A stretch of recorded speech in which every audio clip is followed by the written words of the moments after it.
Hola, ¿qué tal? A continuación eh, expondré el tema que son funciones, recursividad y el algoritmo de backtracking. Quien les habla es Alberto Silva Paco. Funciones. Las funciones son conjunto de instrucciones que realizan una tarea específica. En general, toman ciertos valores de entrada, llamados parámetros, y proporcionan un valor de salida o valor de retorno. Aunque en C++, tanto unos como el otro son opcionales y pueden no existir. Las funciones son una herramienta muy valiosa y como se usan en todos los programas de C++, se debe tener una noción de su uso, ya que todos los programas de C++ contienen como mínimo una función. Prototipos de funciones. En C++ es obligatorio usar prototipos. Un prototipo es una declaración de una función. Consiste en una presentación de una función, exactamente con la misma estructura que la definición, pero sin cuerpo y terminada con una comilla, ¿no? Punto y coma. En general, el prototipo es una función que se compone de las siguientes secciones. Opcionalmente, una palabra que especifique el tipo de almacenamiento, que puede ser extern o static. Si no se especifica ninguna, por defecto será extern. Modificadores opcionales. El identificador de la función sería el subión, ¿no? O una letra mayúscula. Un ejemplo sería, si hacemos una función que busque el número de teléfonos de una persona en una base de datos, podríamos llamarla con busca subión teléfono o busca teléfono con mayúscula en la primera parte. Ya. Una lista de declaraciones de parámetros entre paréntesis. Por ejemplo, int mayor, paréntesis, int a o int b. Un prototipo sirve para indicar el compilador los tipos de retorno y los de los parámetros de una función, de modo que compruebe si son el tipo de correcto cada vez que se use esta función dentro del programa, o para hacer las conservaciones de tipo cuando sea necesario. El prototipo, los nombres de los parámetros son opcionales y si se incluye suele ser como documentación y ayuda en la interpretación y comprensión del programa. El ejemplo de prototipo anterior sería igualmente válido si se escribiera con int mayor, int. Esto solo indica que en algún lugar del programa se definirá una función mayor que admite dos parámetros de tipo int y que devolverá un valor de tipo int. No es necesario escribir nombres para los parámetros, ya que el prototipo no los usa. En otro lugar del programa habrá una definición completa de la función.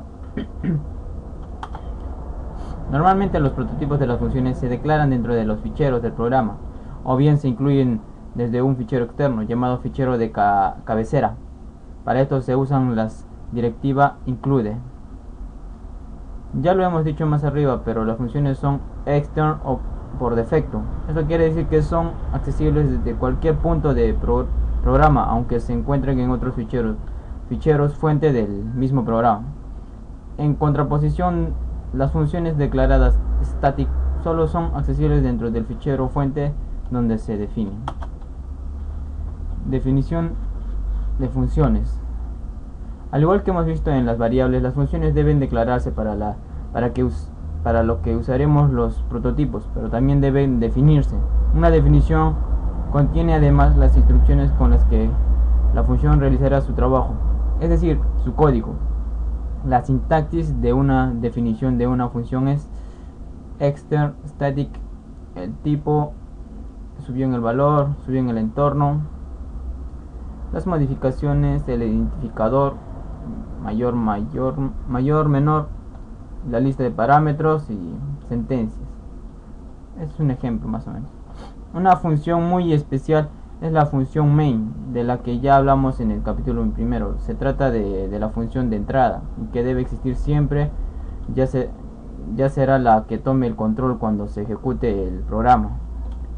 Los programas Windows usan la función WinMain como función de entrada, aunque en realidad esta función contiene en su interior la definición de una función main, pero todo esto se explica en otro lugar.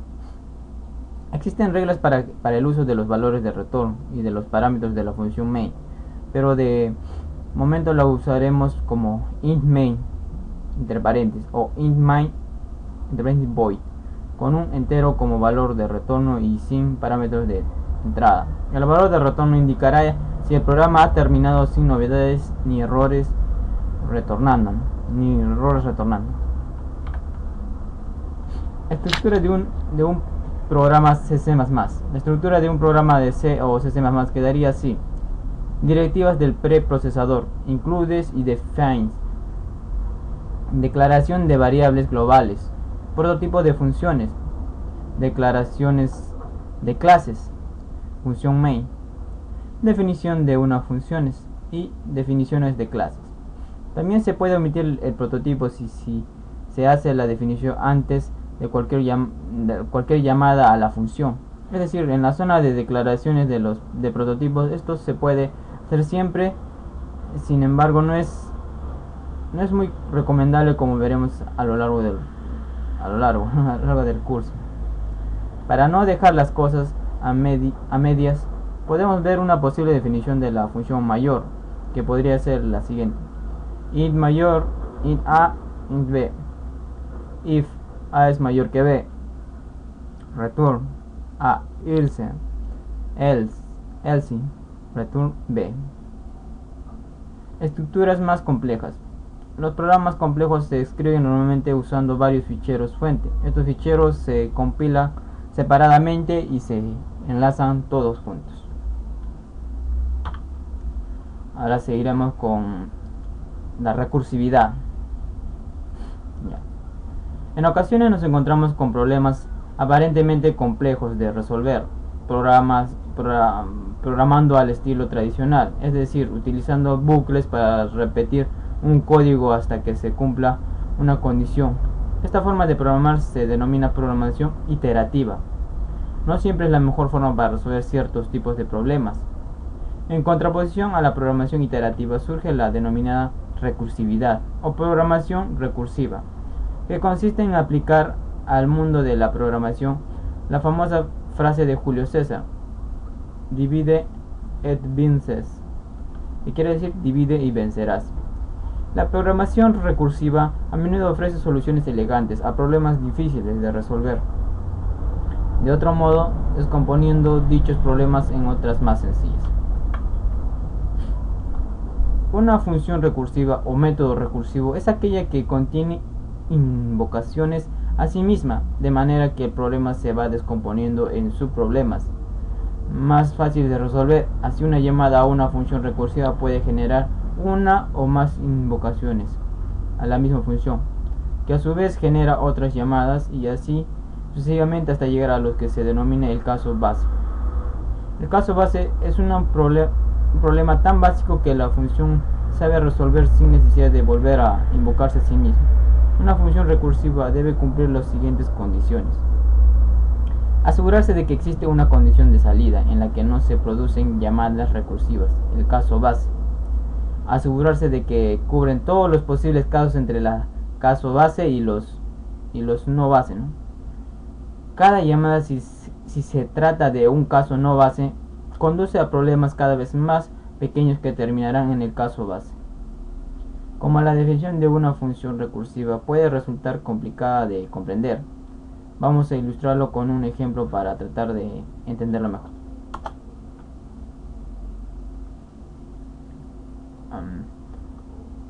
¿Por qué escribir programas recursivos? Es una pregunta, ¿no?, que nos hacen. ¿Por qué hacer programas recursivos? Son más cercanos a la descripción matemática. Generalmente son más fáciles de analizar. Se adaptan mejor a la estructura de la datos recursiva. Los algoritmos recursivos ofrecen soluciones estructuradas, modulares y elegantes, simples. Cuando un problema es muy complejo, es preferentemente resolverlo por partes, y así lo estructuramos todo en uno solo, ¿no? A estar haciendo solamente una resolución corrida, que a la larga es más complejo.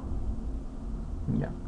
Y un dato extra: cuando un procedimiento incluye una llamada a sí mismo, se conoce como recursión directa.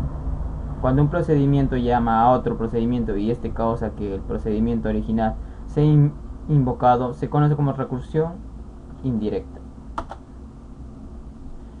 Y ahora finalmente hablaremos sobre el backtracking.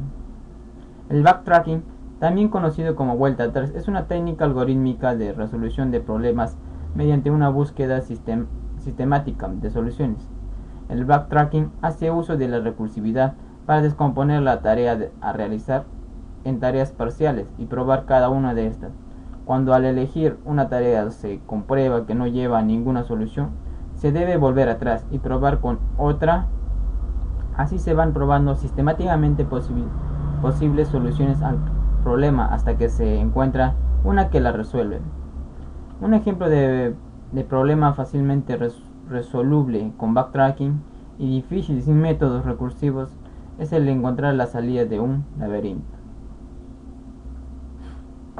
Bueno, a continuación se darán los ejemplos de cada uno, ¿no? Y esta parte sería la parte teórica nada más, y a continuación vamos a ver la aplicación de cada uno, ¿no?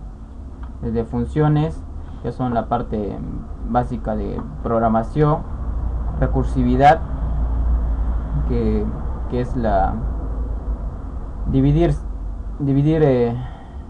un problema, ¿no?, para hacerlo más fácil; y el backtracking, que es la solución a diferentes tipos de problemas, como sería en este caso un laberinto, ¿no?, que usa soluciones recursivas y genera una respuesta de solución frente a un problema. Si se equivoca, regresa hasta encontrar una solución. Bueno, eso sería todo. Muchas gracias, y en el siguiente video veremos los ejemplos.